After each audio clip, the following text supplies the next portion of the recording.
We're back, long time no see. Gonna be a different setup, but this is gonna be a quick intro and just a nice quick video of the best deck, Lightsworns. Alright, first things first is the main deck. We have a 43 card main deck, and going off, right off the bat, we have our 1 JD and our 1 Punishment Dragon.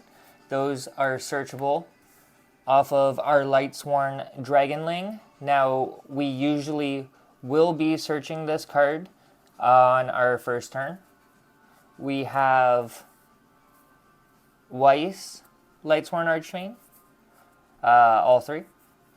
That will be dumping our Wolves or our Felice. So, the main way you want to use this card is just basically to put your Wolf or your Felice on top of your deck, and then you mill 2 to special summon itself, milling one of these and special summoning itself as well. So your Felice will help you clear fields, your Wolf will help you with your main combo to make your level 8 new Minerva and start your plays right off the bat. So this is basically standard. Now with this deck list, we do play our Judgment and our Punishment Dragon. 1, because they're searchable, but 2, they're actually combo pieces, and 3, our Punishment Dragon is actually used to shuffle back our entire deck. Because as you've seen in the thumbnail, we run a little bit of the spice. We have Illumina Lightsworn Shaman main decked. This card you guys probably don't know. It's a Twilight Sworn, but it is a Lightsworn. It's from, I believe, like around...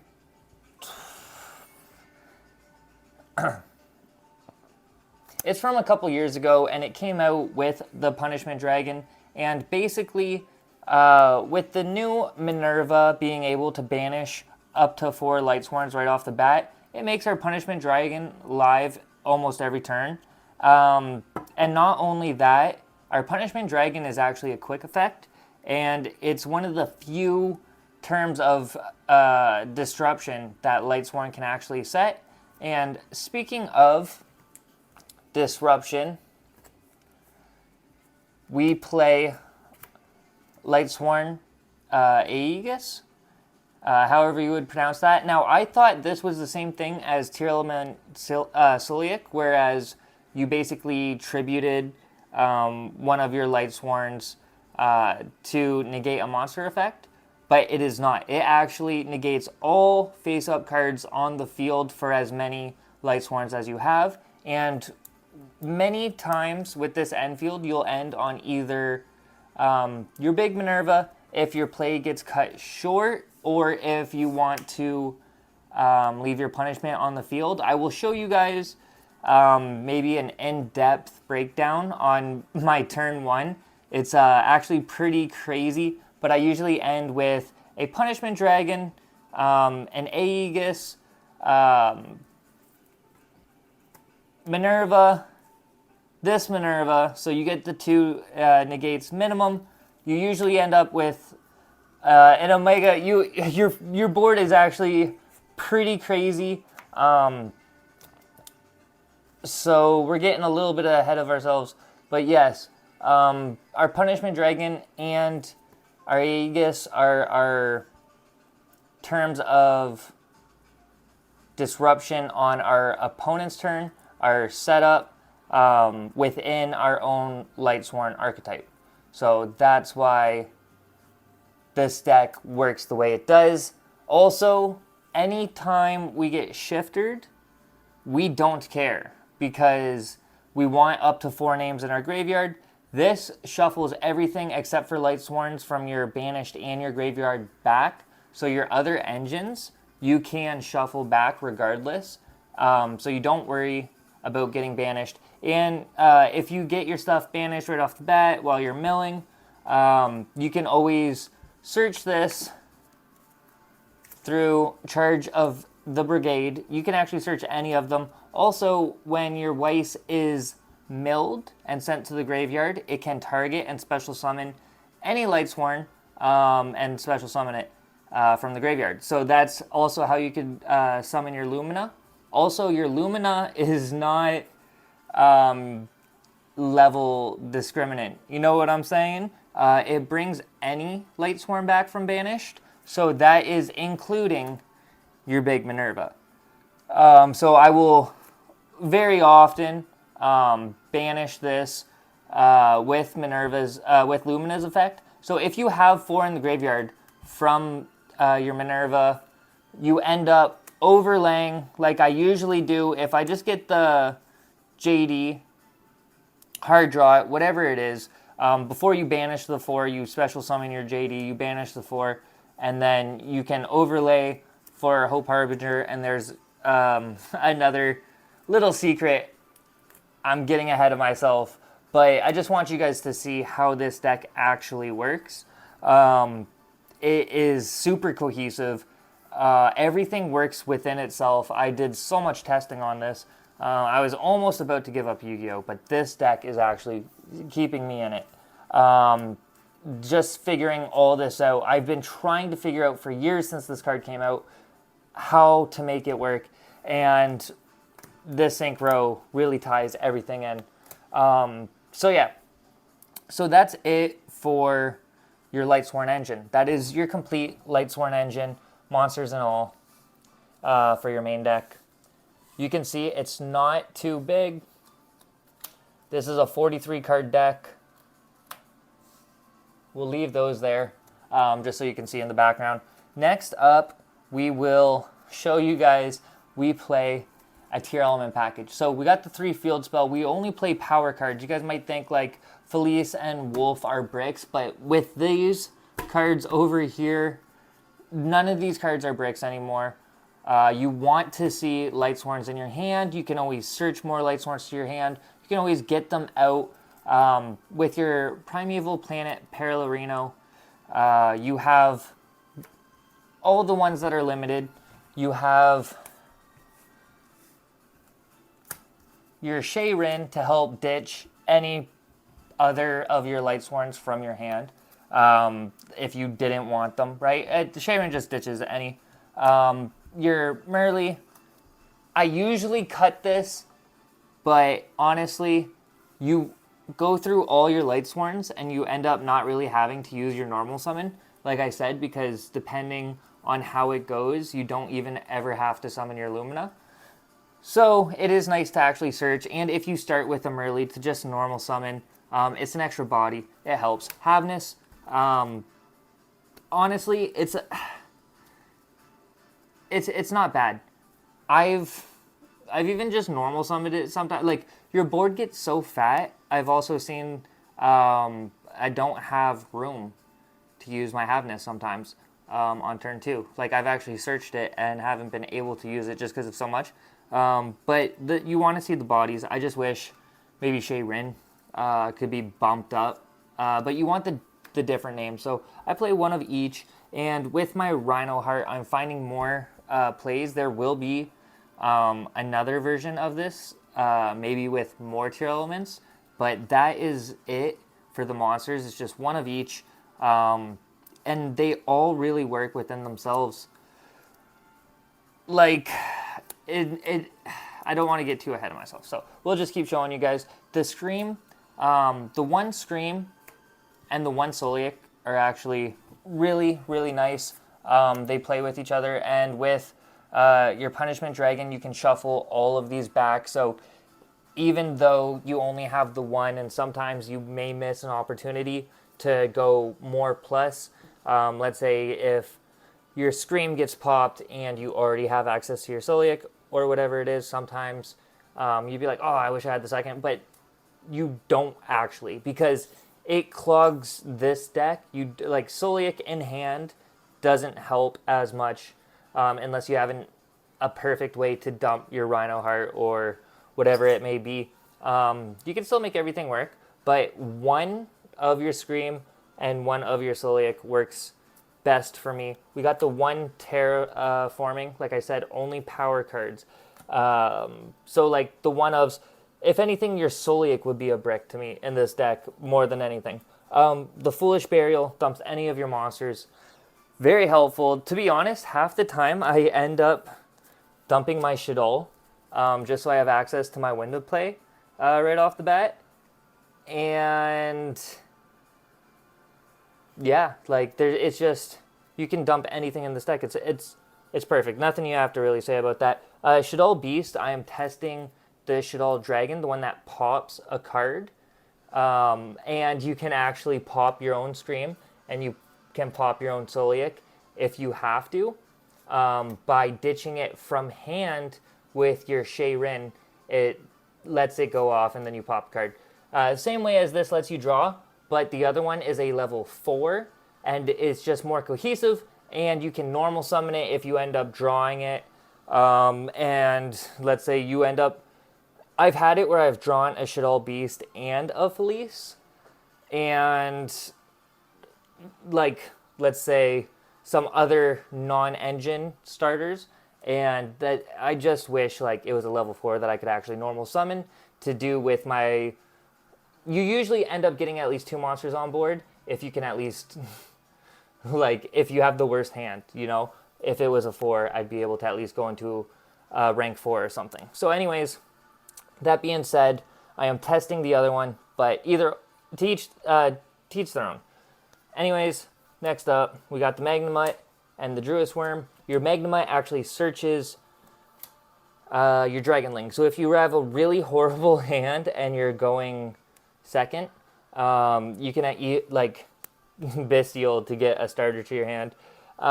This needs a Lightsworn in grave, but because you have Weiss, because you have Shay Rin, because you have Charge, you have ways to get Lightsworns in the grave before you get there. And once you do, this card has just so many great effects. And then you can also just hard draw into these. These are level 6s and 4s. My whole reason why I love Lightsworns with Bestials, regardless of what my opponent's playing, is that's a free Chaos Angel every turn. Every turn that's Chaos Angel, and they'll never see it coming, and it's both a light and a dark, and they don't have to be tuners, even though we do have so many tuners. It's just perfect. We got the Electromagnetic Turtle. This is the Spice. Now, this is because this is a going first deck, and I want to kind of stun my opponent right away. But my 2 cards I side out going second are my Shadol Beast and my Electromagnetic Turtle.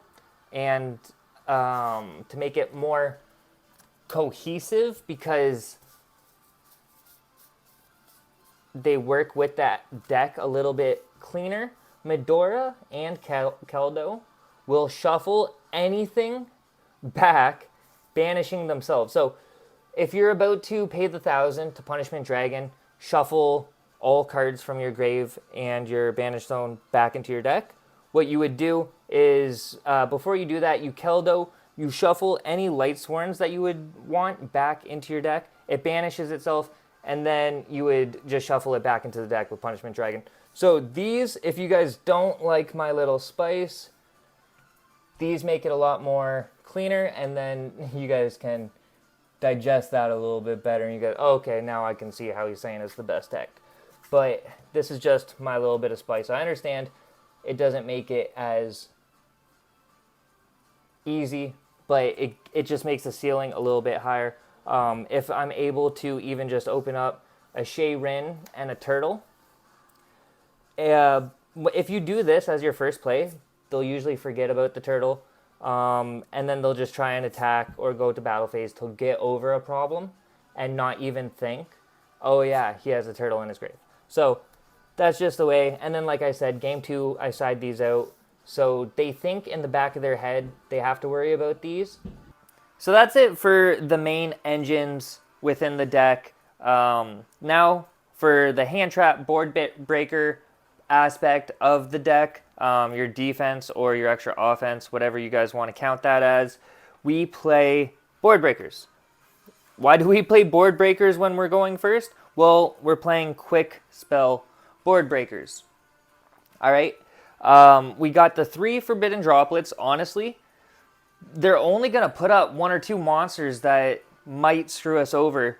With Lightsworns, you can make usually 2 to 3 solid plays under hand traps before you completely fizzle out. So you can get nibbed, you can get ashed, and then maybe one more thing. I've played through an Ib and Nash, a Nib, Ash, Imperm, and a Kaiju. Or it wasn't a Kaiju. I forget what it was, but I've played through 4 or 5 pieces of interaction and still just pushed through without any board breakers or anything. Like, just the engine itself can just push and create so much. So sometimes you can get through with 1 Forbidden Droplet or 1 Super Poly. And that's for going second. Going first, if you're able to establish a board and then set a Forbidden Droplet or set a Super Poly, you are laughing as soon as they realize you don't have either something just fake. But look at none of these you would set. You would never set any of these cards. They're all power spells that you would want to use right off the bat. That's why I took out Solar Recharge. If you're top decking late game and you draw a Solar Recharge, listen, if you draw into a Wolf, all right, that's the deck. That's Wolf. That's what it is. But if you draw into a Solar Recharge, you're playing yourself because you're getting into top deck situations now where resources are everything. And if you're going to draw a card that doesn't work unless you have another card and a specific card at that, then you're just doing yourself a disjustice. I love it. It's my favorite card, especially in pure Lightsworn builds. In past formats, I wanted 3 of it. Now I want to see none of it. Okay? Because we out here in Canada. Shout out none of it. Anyways, we are done. You guys see this is 40 cards. I told you in the beginning it was 43. Did I lie? No. I'm telling the truth. There are 3 missing. I said no hand traps. We play 3 hand traps. To me, Nibiru is not a hand trap. It is a board wipe that I can play both turns. Because you guys know, tier elements used to, I don't know how much they can now, but 5 summons on your turn was very possible. But drawing into a Nibiru on your turn, I thought this was a curse. Okay, I went first the other day and I drew 2 Nibirus and a Felice and no way to get the Felice out. So I basically had 3 dead cards going first. I made a Baguska, I believe it was, or not a Baguska, I made a Dweller or something. Just a simple rank. It might have even been a Lumina. That might have been what it was. It might have been one of those days where I had the Shayrin and not a Lumina. So I'm pretty sure it was a Shayrin and a Turtle. And all I did was I was able to mill like a Wolf or something, and I made a Minerva, and I passed. My Nib alone threw them off. They weren't thinking, or I don't know, but Nib alone just kept me into the game, and I ended up winning that game. And I used both Nibs, actually. So that was even more insane. I was actually able to use both Nibs. And it's a light. So even if you have to ditch it to the graveyard, you could nib your opponent's field, and even if they're not playing lights or darks and you have a Bestial, you can still access your Bestial.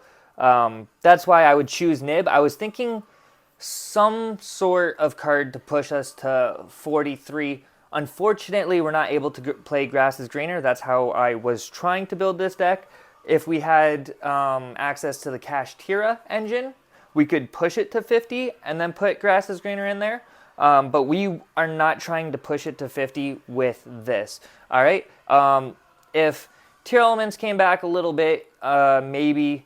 If a couple other cards, maybe Magnemite came back to 3, maybe. But really, we're not trying to water down this deck anymore. This main deck is clean enough. If you guys think that the nibs are too much, you guys don't agree with those, and you just want to make it a clean 40, this is how I was playing it. The nibs are something new over the last 2 days that I really enjoy. And like I said, if you want to put a real hand trap, Ash Blossom is good against every deck. You're not going to be able to Nibiru, like some Labyrinth decks or whatever stun decks. So maybe you want to add an Ash or a Veiler. Veiler specifically because of it's a light. There's also Ghost Ogre. That's another card that I've always played with because of it's a light.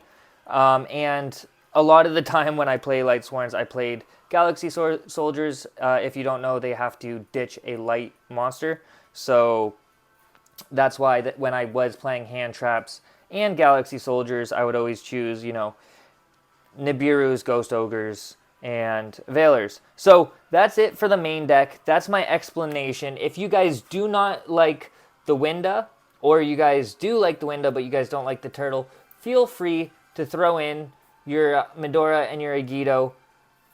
And that's it, okay? So that's 43. We'll just clean this up, because I already know we're rambling a little bit. I just wanted to explain it. That's why I could show you guys combos, specific combos, in another video, just so that it's not too long. Next up, the extra deck.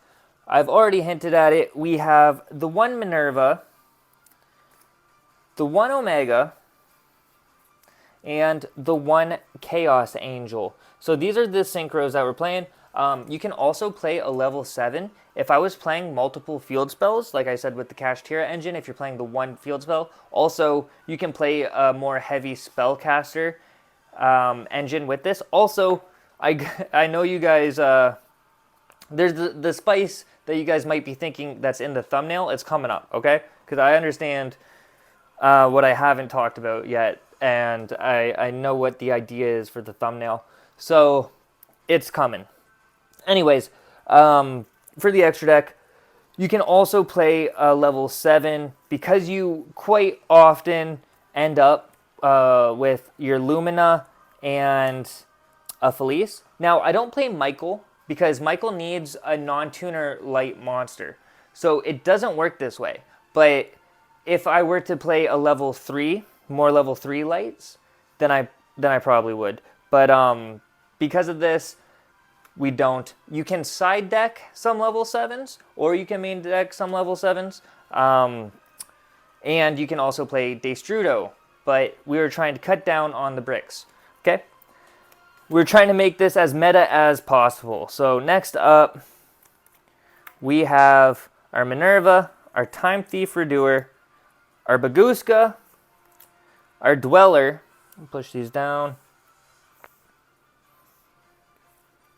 Our Hope Harbinger, and our Zeus.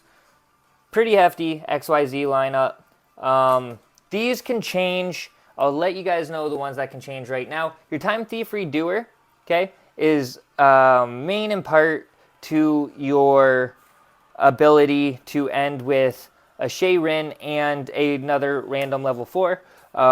If you end up ending like this, you can just go into this so that you can get into fusion plays on your opponent's turn, right? So that's basically why that's there. Your Baguska, sometimes you fizzle out. You're not able to do too much. And Baguska just gets you there. We all know, throw it in defense, right?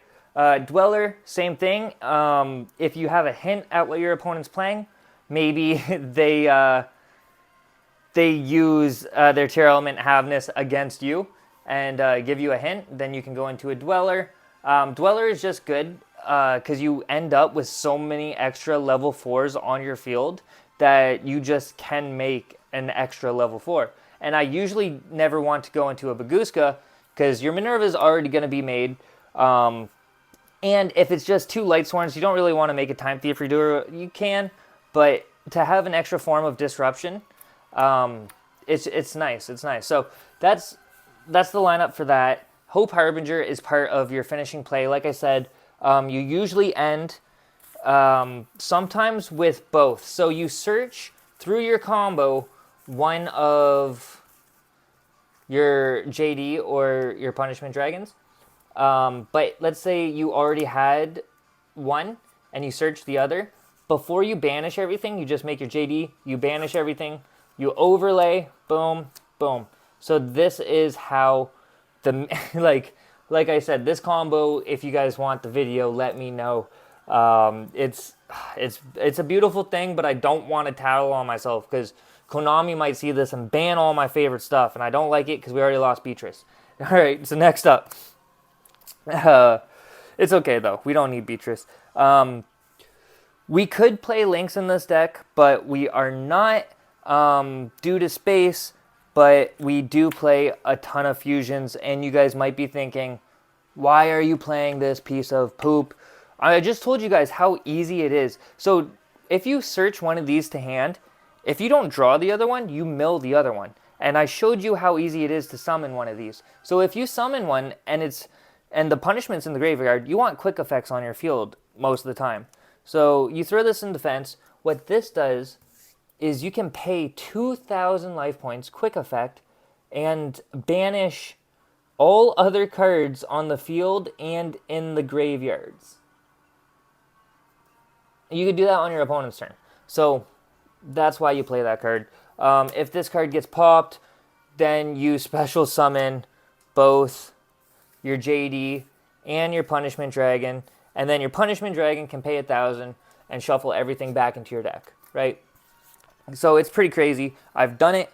It's doable, and it's not hard, so that's why it's in the deck. It's actually very easy to make.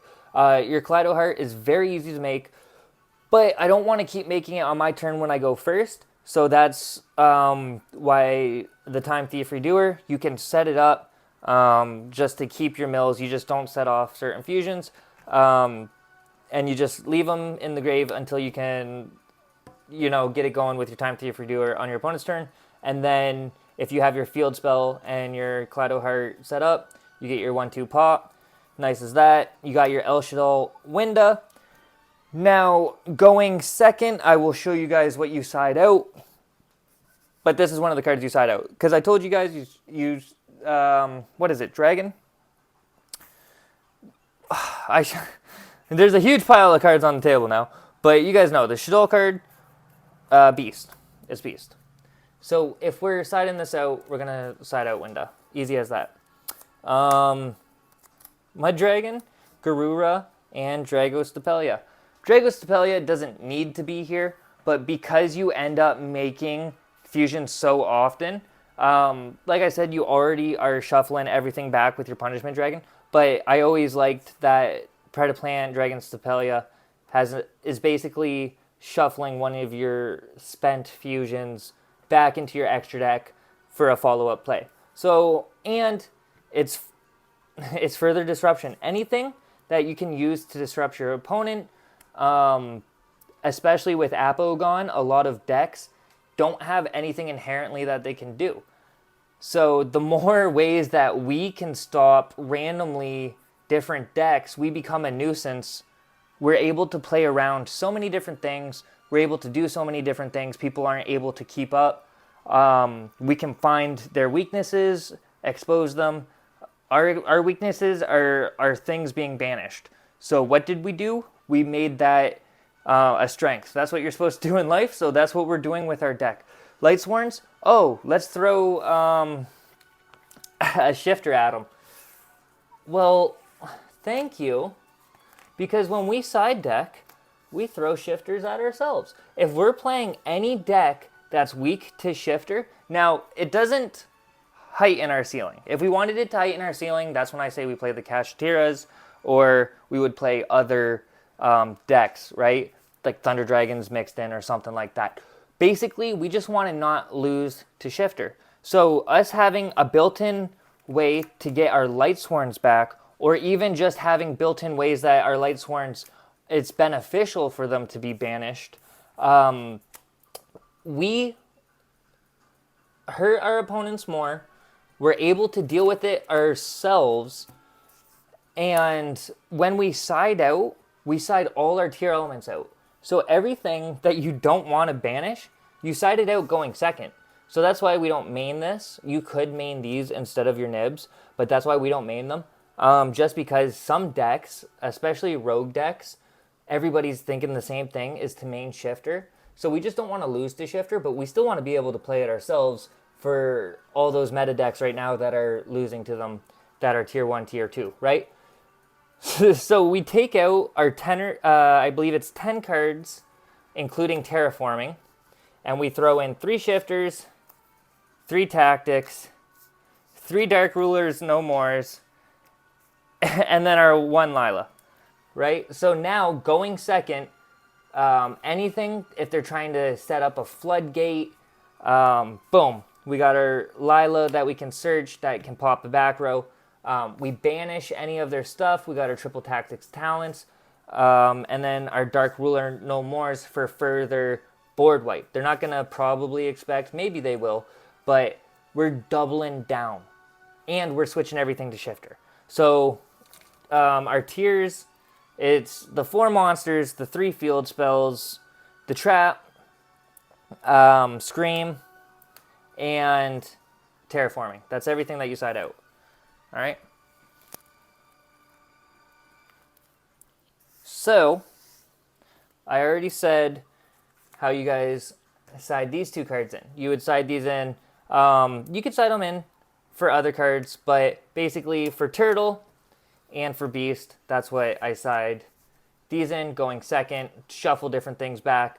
Also, they're beneficial to ourselves, so just going second, obviously Turtle and Beast aren't going to be beneficial to us, so it just helps tighten our deck up better if we throw these in regardless. Like I said, you're not throwing these in unless it's beneficial to you. If it's not beneficial to you, like if the opponent is the only one that really wants, because you don't want to be shifted, but you can be shifted. But like, if you're playing against Kashtira, you're not going to side in shifters, okay? That's not what you do. So you'll find out what you side in, what you side out, but these are the guidelines for this deck. I can show you some live gameplay too. Last but not least, we have our 2 Lightning Storms. I wanted more back row removal, but I also wanted more board wipes, and that's what these do. Like they're literally both. They're back row removal and they're board wipes. Board wipes for the monsters and for spells and traps. So that's that. And like I said, how we're siding out our Shaddoll Winda. We will be going second, and we will want a Psychic and Punisher. That's the card that I side in. Other cards, you guys could throw in an access code. You guys could throw in a bigger package. I will be showing different alternative strategies later on in the week. I'll try to post Yu-Gi-Oh! A lot more. If you guys like the deck, let me know. But that's how it is for now. I hope the explanation wasn't too hectic or crazy. We'll actually get some gameplay in there. And let me know if you guys want the actual combo, first turn, breakdown, all that stuff. I'll see you guys in the next one. Peace.